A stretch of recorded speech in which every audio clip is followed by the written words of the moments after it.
ಇವತ್ತು ನಮ್ಮ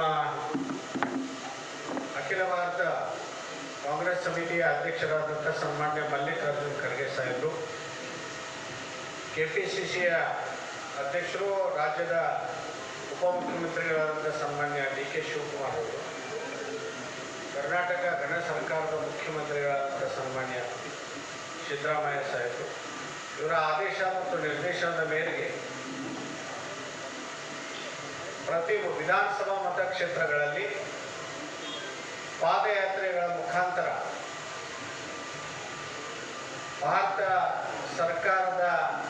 ಸರ್ಕಾರವನ್ನು ನಡೆಸತಕ್ಕಂಥ BJP ಸರ್ಕಾರ ಮಹಾತ್ಮ ಗಾಂಧೀಜಿಯವರ ಹೆಸರನ್ನು ಬದಲಾವಣೆ ಮಾಡಿದೆ. ಅದರ ವಿರುದ್ಧವಾಗಿ ನಾವೆಲ್ಲರೂ ಪ್ರತಿಭಟನೆಗಳನ್ನ ಹಮ್ಮಿಕೊಳ್ಬೇಕು. ಇವತ್ತು ಕೂಡ ರಾಜ್ಯದಾದ್ಯಂತ ಎಲ್ಲ ಕಡೆ ಪ್ರತಿಭಟನೆಗಳೇ ಆಗ್ತಾ ಇದ್ದಾವೆ. ಪ್ರತಿ ವಿಧಾನಸಭಾ ಮತಕ್ಷೇತ್ರದಲ್ಲಿ ಕನಿಷ್ಠ 10 ರಿಂದ 20 ಕಿಲೋಮೀಟರ್ ಎಷ್ಟು ಸಾಧ್ಯತೆ ಸಾಧ್ಯದಂಥ ಪಾದಯಾತ್ರೆಗಳ ಮುಖಾಂತರ ಮನವಿಯನ್ನು ತಹಶೀಲ್ದಾರ್ಗೆ ಸಲ್ಲಿಸಿ ಆ ಮನವಿಯನ್ನು ರಾಷ್ಟ್ರಪತಿಗಳಿಗೆ ಕಳಿಸಿಕೊಡುವಂಥ ನಿಟ್ಟಿನಲ್ಲಿ ಈ ಪಾದಯಾತ್ರೆಯನ್ನು ಇವತ್ತು ತಾವೆಲ್ಲರೂ ಕೂಡ ನಿಮ್ಮ ನೆಚ್ಚಿನ ಶಾಸಕರಾದಂಥ ಮಹೇಂದ್ರ ತಮ್ಮಣ್ಣವರವರ ನಿರ್ದೇಶನ, ನೇತೃತ್ವ ಮತ್ತು ಮಾರ್ಗದರ್ಶನದಲ್ಲಿ ನೀವು ಅತ್ಯಂತ ಯಶಸ್ವಿಯಾಗಿ ಈ ಕಾರ್ಯಕ್ರಮವನ್ನು ನೆರವೇರಿಸಿದ್ದೀರಿ.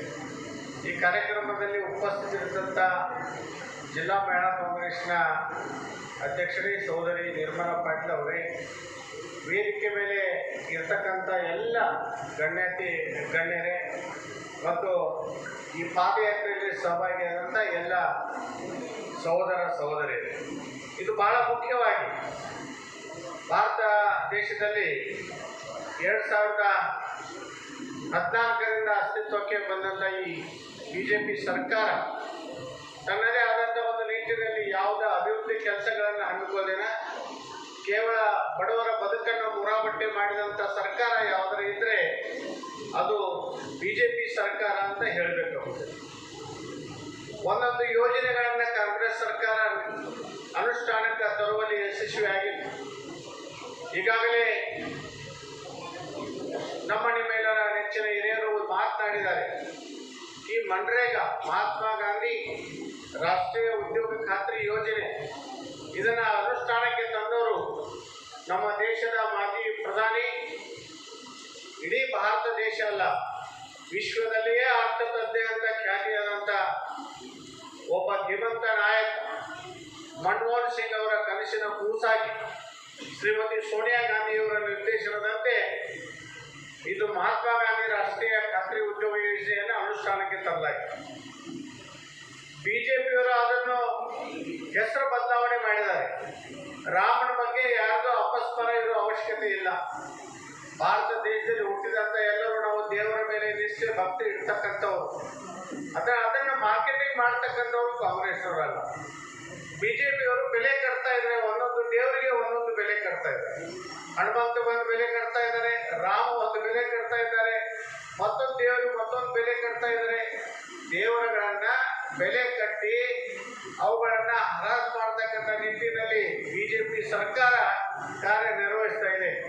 ನಮ್ಮ ಹಿಂದೂ ಪರಂಪರೆ, ನಮ್ಮ ಭಾರತೀಯ ಸಂಸ್ಕೃತಿ ಪರಂಪರೆಯಲ್ಲಿ ನಾವೆಲ್ಲರೂ ಕೂಡ ದೇವರನ್ನು ನಂಬಿದಂಥವು. ನಾವೆಲ್ಲರೂ ಯಾರು ಕೂಡ ನಾಸ್ತಿಕರಲ್ಲ. ದೇವರ ಮೇಲೆ ಶ್ರದ್ಧೆ ಭಕ್ತಿಯಿಂದ ಇರ್ತಕ್ಕಂಥವ್ರು. ಆದರೆ ಅದರ ಮೇಲೆ ರಾಜಕಾರಣ ಮಾಡ್ತಕ್ಕಂಥವ್ರು ಈ ಕರ್ನಾಟಕ ಸರ್ಕಾರ ಅನೇಕ ಯೋಜನೆಗಳನ್ನ ಹಮ್ಮಿಕೊಂಡಿದೆ. ಸಿದ್ದರಾಮಯ್ಯನವರ ಕಾಂಗ್ರೆಸ್ ಸರ್ಕಾರ, ಉಪಮುಖ್ಯಮಂತ್ರಿ ಡಿ.ಕೆ. ಶಿವಕುಮಾರ್ ಅವರು, ಮಾನ್ಯ ಸಿದ್ದರಾಮಯ್ಯ ಸಾಹೇಬರ ನೇತೃತ್ವದಲ್ಲಿ ಕಳೆದ 3 ವರ್ಷದಲ್ಲಿ ಎಷ್ಟು ಅಚ್ಚುಕಟ್ಟಾಗಿ ಸರ್ಕಾರವನ್ನು ನಡೆಸಿಕೊಂಡು ಹೋಗ್ತಾ ಇದ್ದಾರೆ. ಎಲ್ಲಿಯೂ ಕೂಡ ಈ ಗ್ಯಾರಂಟಿ ಯೋಜನೆಗಳು ಒಂದು ವೇಳೆ ಇರಲಿಲ್ಲ ಅಂದ್ರೆ ಎಷ್ಟು ಜನ ಆತ್ಮಹತ್ಯೆ ಮಾಡ್ಕೋತಿರೋ ಅನ್ನೋದು ಲೆಕ್ಕನೇ ಇಲ್ಲ. ಬಹಳಷ್ಟು ನೀವು ಸಂಖ್ಯಾತ್ಮಕ ಮಾಹಿತಿಯನ್ನು ತಲೆ ಹಾಕಿದಾಗ BJP ಸರ್ಕಾರ ಅಸ್ತಿತ್ವದಲ್ಲಿ ಇದ್ದಾಗ ಕರ್ನಾಟಕದಲ್ಲಿ ಆದಂಥ ಅನಾಹುತಗಳು, ಆದಂಥ ಗಲಭೆಗಳು, ಆದಂಥ ಘಟನೆಗಳು ಸುಮಾರು 5,000ಕ್ಕಿಂತ ಹೆಚ್ಚಿನ ಸಂಖ್ಯೆಯನ್ನು ಕಾಂಗ್ರೆಸ್ ಸರ್ಕಾರ ಅಧಿಕಾರಕ್ಕೆ ಬಂದ ನಂತರ ಅದನ್ನು 1,000ಕ್ಕೆ ತಂದಿಟ್ಟಿದೆ. ಅಂದರೆ ಒಳ್ಳೆ ಸುಶಾಸನವನ್ನು ಕೊಡ್ತಕ್ಕಂಥ ಸರ್ಕಾರ ಕಾಂಗ್ರೆಸ್ ಸರ್ಕಾರ ಇದೆ. ಮತ್ತು ಇಡೀ ಕರ್ನಾಟಕ ರಾಜ್ಯ ಇಡೀ ಭಾರತ ದೇಶದಲ್ಲಿ ಒಂದು ಮಾದರಿ ರಾಜ್ಯ ಇದೆ.